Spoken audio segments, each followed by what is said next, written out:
Hello, আসসালামু আলাইকুম। সবাই কেমন আছেন? আশা করি ভালো আছেন। আজকে আমি আলোচনা করব আমরা রোগীদেরকে হালকা কুসুম গরম পানির মধ্যে লবণ দিয়ে কুলকুচি করতে বলি। এটা কেন করতে বলি এবং এটা করলে আমাদের উপকার কি, এইসব নিয়ে আজকে আলোচনা করব। লবণেরও কিন্তু নানা ধরনের ওষুধি গুণ রয়েছে। আচ্ছা, আমাদের মুখের ভেতরে পিএইচের একটা মাত্রা থাকে। এই মাত্রাটা নির্ভর করে মুখের ভেতরে যে তাপমাত্রা রয়েছে এর উপরে, এবং মুখের ভেতরে স্যালাইভা কতটুকু রয়েছে এর উপরেও কিন্তু পিএইচের মাত্রাটা নির্ভর করে।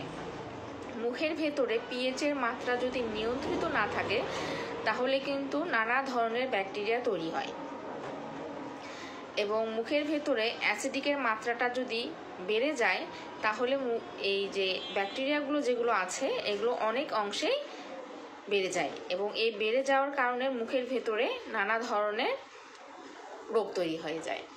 মূলত এই ব্যাকটেরিয়াগুলোকে নিয়ন্ত্রিত রাখতেই হালকা কুসুম গরম পানির মধ্যে একটু লবণ দিয়ে আমরা কুলকুচি করতে বলি।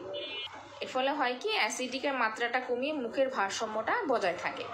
যে খারাপ ব্যাকটেরিয়াগুলো থাকে অ্যাসিডিকের মাত্রা না পাওয়ার কারণে এই ব্যাকটেরিয়া ফর্মেশনটা অনেক অংশেই কমে যায়, এবং মুখে যে নানা ধরনের সমস্যা হওয়ার কথা এগুলো অনেক অংশে কমে যায়। মূলত অ্যাসিডিকের মাত্রাটা কমিয়ে ক্ষারের মাত্রাটা বাড়ানোই হচ্ছে হালকা কুসুম গরম পানির মধ্যে একটু লবণ দিয়ে কুলকুচি করা।